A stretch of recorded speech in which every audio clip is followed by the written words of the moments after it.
Still spinning. Hello, beautiful world. Live here, live there. I'm so happy. How's it get even better than that? Good evening on this lovely, what is it, January 8th.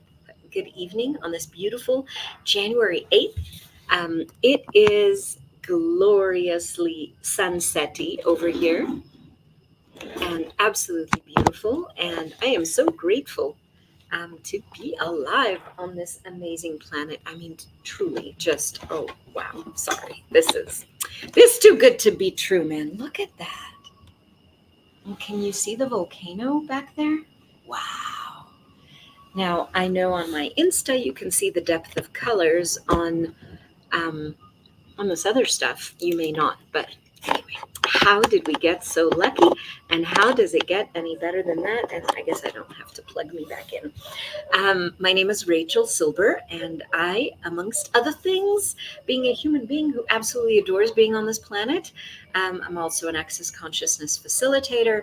I'm also a seeker and an explorer, and someone who knows that there is more to this world than meets the eye. And so that's been something that's thrilled me for many, many years now, and I've loved to play with that.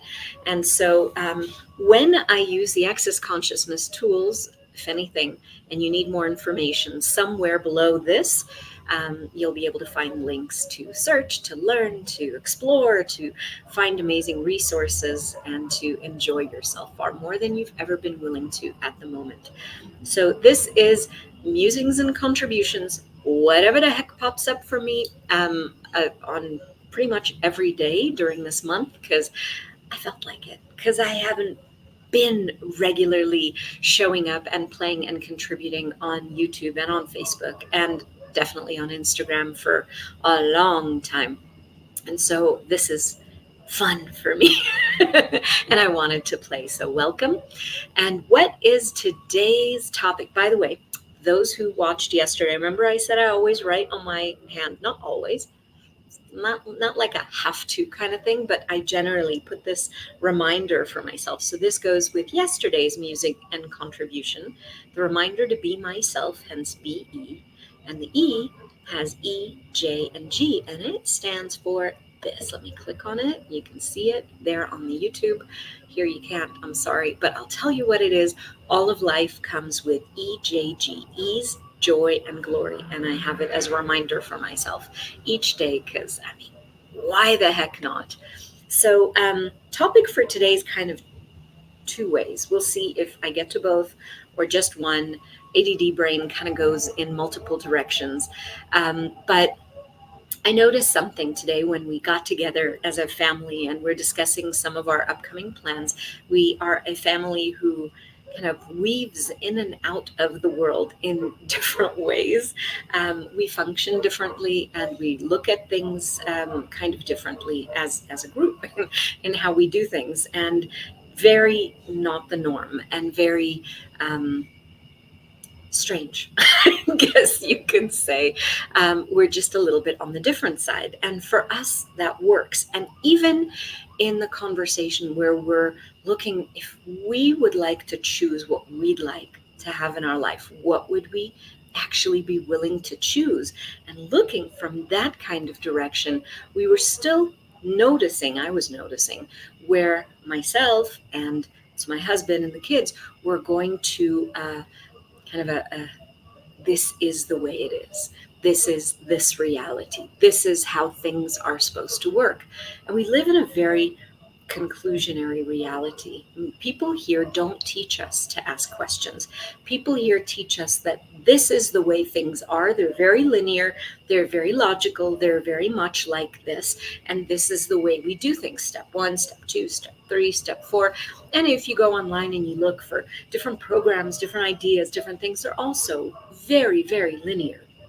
The thing is, when something is presented in a linear way, oh, yes, do this and you will lose weight, or do that and you will have whatever else, that is true for them.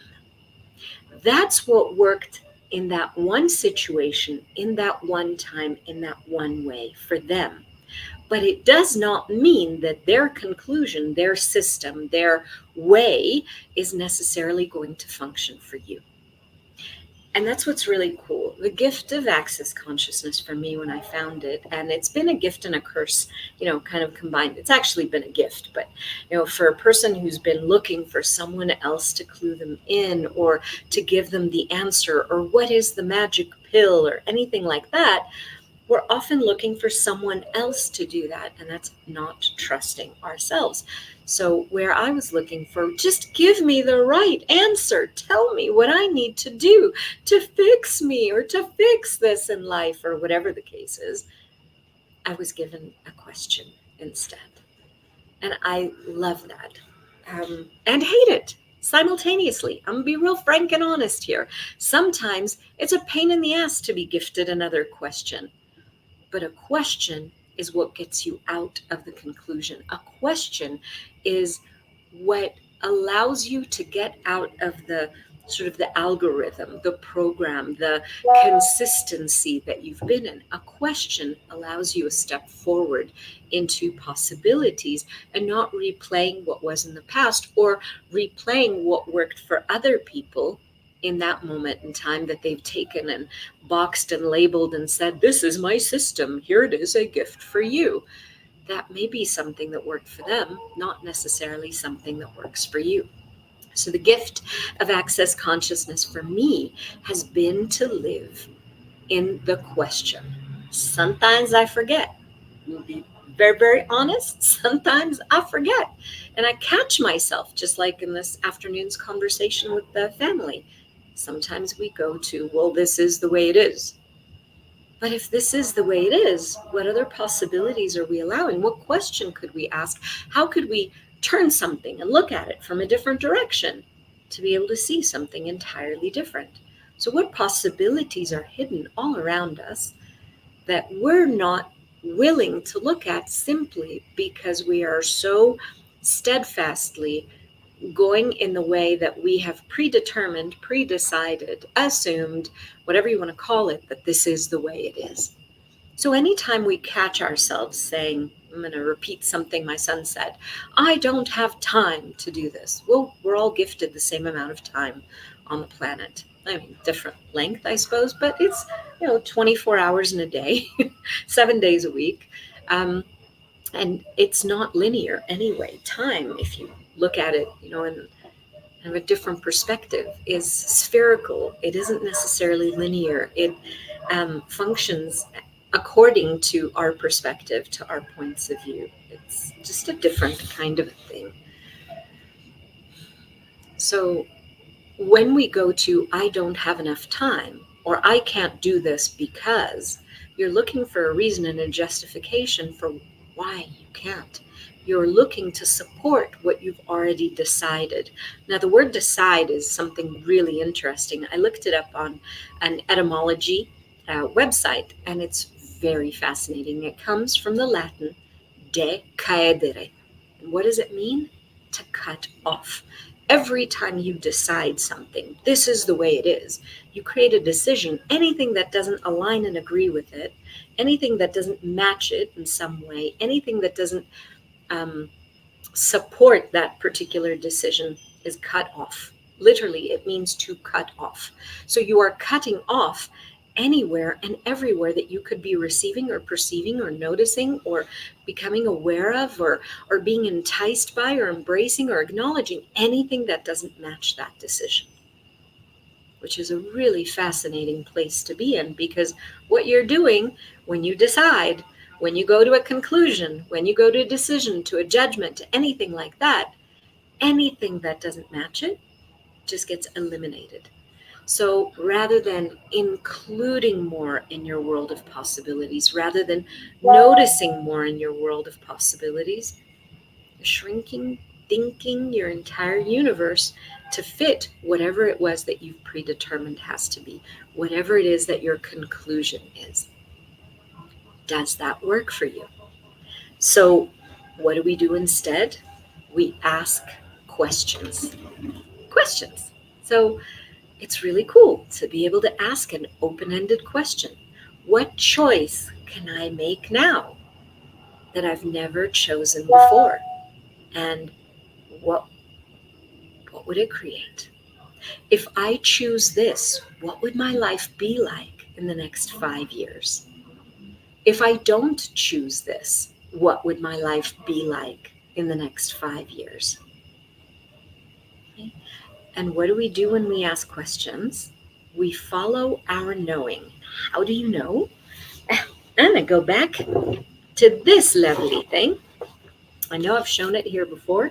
This is the Being You, Changing the World book, written by Dr. Dain Heer. And on page 49 of my version, your version may be different, light equals true. You just know. See, our bodies are awareness of awareness units. They give us information about the world around us, and they give us hints as to what's true for us and what is expansive and what is light and what is spacious is true for you. On the other hand, what is contractive, what is heavy, what is angsty is not true for you. And I'll read a little portion for you just so that you know. Now, here he's speaking about an exercise that he's done, the energy ball exercise. We might do that on another day just for giggles. But he says, try out the energy of the words in this book. How do they land in you? Lightly or heavily? Now, please know that what's true always makes you feel lighter. A lie makes you feel heavier. If it makes you feel lighter, it is true for you, however strange the words may sound. Maybe not true for anyone else, but still true for you. So let me say that again. Something that's true for you will always make you feel lighter. A lie will always make you feel heavier. So there's no such thing as you don't know. You can always perceive it in your body. Lighter? True. Not lighter? Oh, it ain't. It ain't for you. A lie will always make you feel heavier. So yes, I've said that twice now, but twice might not be nearly enough for you to believe me.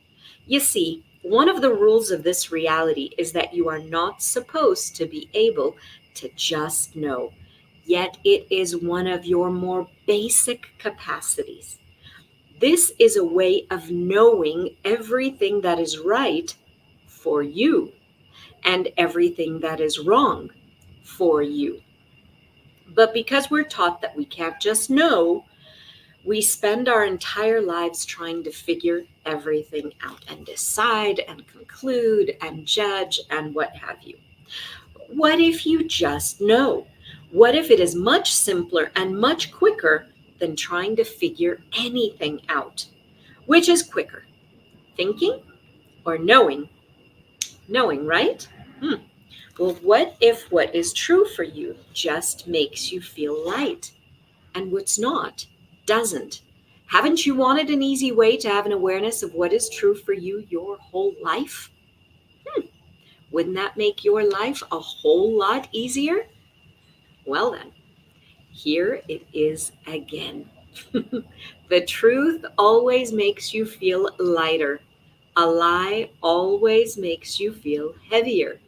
So, even if what you read here goes contrary to everything you thought about before you open this book, or whatever I'm saying here, what makes you feel lighter is probably true for you. And if it makes you feel heavier, it is a lie. Okay? If you read something in this book or you have a conversation with someone that makes you feel heavier, it is either not true for you personally or it conflicts with something that you have decided was true in the past. But if it's really not true for you, don't buy it. Right? You can still receive all the other parts of conversations, experiences, parts of this book that are true for you. The weird part is that some of the greatest limitations that we create are the things that we've decided are true that are actually not. But hang on, I'm going to oh, please use this tool while reading this book or in any conversation in life again and again and again. Ask the question, what is true for me here, light or heavy? And even if you don't think that you know what that is or how it feels, as you ask this question, which is really applying a very simple but dynamic tool, you will get the awareness of what light and heavy is all about. Okay. And another tip, another way that I use this tool, and this we speak about in the bars class as well, if something is light for you, when you hear it or when you think of doing it, that's usually the result that will get created in your life if you choose it. Yeah. If it feels heavier when you think about doing it, that's the result that would be created. Now, what if rather than going to conclusions, oh no, I can't because, and then rattle off all the lists of conclusions, decisions, judgments, and everything else about why you can't, and then all the possibilities get shut down because they don't match that decision that you've made. What if you'd actually ask a question? What can I choose here? What would be fun for me? What would create greater? If I could choose to be, to do, to have, to create, to generate anything that I'd like, if I were choosing my reality here, what would I add? What would I be? What would I play with? What would I choose? And notice if anything that you're thinking of, if anything that you're wondering about is lighter, that's what it's going to create in your world. More lightness, more ease, more the relaxation of truly being you, because you're choosing for the energy that creates greater for you, what works for you, what's congruent with you. And when you're trying to force yourself to do things, when things have to be a struggle and tight and oh, life is terrible and things are just so fucked up, the more you buy into that, the more heaviness you bring into your life, the more you choose what's not really true for you. So I wonder, what could you ask? What could you choose? What could you play with? And how much more could you lighten up your life and the whole world? So thank you, and hope to see you tomorrow. Mwah. Bye.